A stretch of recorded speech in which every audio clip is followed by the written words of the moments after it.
এলনুজ অনলাইনে আপনাদের সাথে আছি আমি আসাদুজ্জামান সাজু।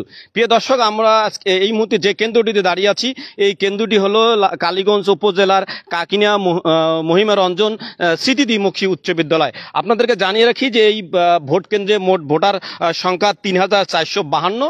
তার মধ্যে এখানকার যে প্রিজাইডিং অফিসার আছে তার সঙ্গে কথা বলে আমরা যেটা জানতে পেরেছি এখানে ভোট পড়েছে মাত্র ৩৭২টি।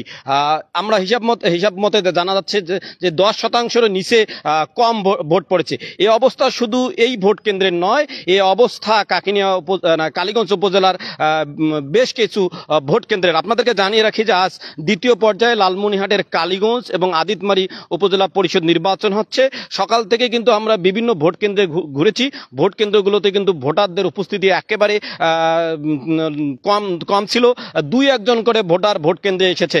আমাদের কাছে যে তথ্য সেই তথ্য বলছে কোনো কেন্দ্রে 14%, 15%, 13%, 20% এভাবে ভোট পড়েছে। আমরা যে আবারও বলি, আমরা যে কেন্দ্রটিতে রয়েছি সেই কেন্দ্রটি কাকিনা মহিমা রঞ্জন দ্বিমুখী উচ্চ বিদ্যালয়। এই কেন্দ্রে মোট ভোট ৩,৪৫২। তার মধ্যে ভোট পড়েছে মাত্র ৩৭২টি, যা 10%-রও নিচে। প্রিয় দর্শক, আপনাদেরকে জানিয়ে রাখি দ্বিতীয় পর্যায়ে লালমনিরহাটের কালীগঞ্জ এবং আদিতমারি উপজেলা পরিষদ নির্বাচন অনুষ্ঠিত হচ্ছে। দুটি উপজেলা নির্বাচন অনুষ্ঠিত হলেও কিন্তু সকলের নজর ছিল কালীগঞ্জ উপজেলায়, কারণ এই কালীগঞ্জ উপজেলায় দুজন প্রার্থীকে নিয়ে আলোচনা। সেই দুজন প্রার্থী হলো সমাজ কল্যাণ মন্ত্রী নুরুজ্জামান আহমেদের ভাই বর্তমান উপজেলা চেয়ারম্যান মাহবুবজামান আহমেদ, যিনি ঘোড়ামারখানে নির্বাচন করছেন। অপরজন প্রার্থী হলো সাবেক মন্ত্রীর পুত্র রাকিবুজ্জামান আহমেদ, যিনি আনারস মার্কানে নির্বাচন করছেন।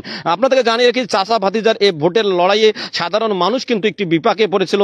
ভোটের প্রতি তাদের যে আগ্রহ, সে আগ্রহটা কিন্তু অনেকটা হারিয়ে গেছে। তার প্রভাব কিন্তু আমরা আজকে সারাদিন দেখছি যে ভোট কেন্দ্রগুলোতে ভোটার উপস্থিতি একেবারে কম। এই ভোট কেন্দ্রগুলোতে ভোটারদের উপস্থিতি নেই কেন, এবং এ নিয়ে আমরা সাধারণ ভোটারদের সঙ্গে কথা বলেছি এবং আওয়ামী লীগের তৃণমূল নেতাদের সঙ্গে কথা বলে তারা বলেছেন যে একই পরিবারের দুজন প্রার্থী, চাচার পক্ষে গেলে ভাতিজা মন খারাপ করে, ভাতিজার পক্ষে গেলে চাচা মন খারাপ করে। যে কারণেই তারা অনেকে নীরব হয়েছেন, অনেকের ইচ্ছা শাখা সত্ত্বেও তারা ভোট কেন্দ্রে আসেননি, যে ফলে এই ভোটার উপস্থিতি একেবারে কম।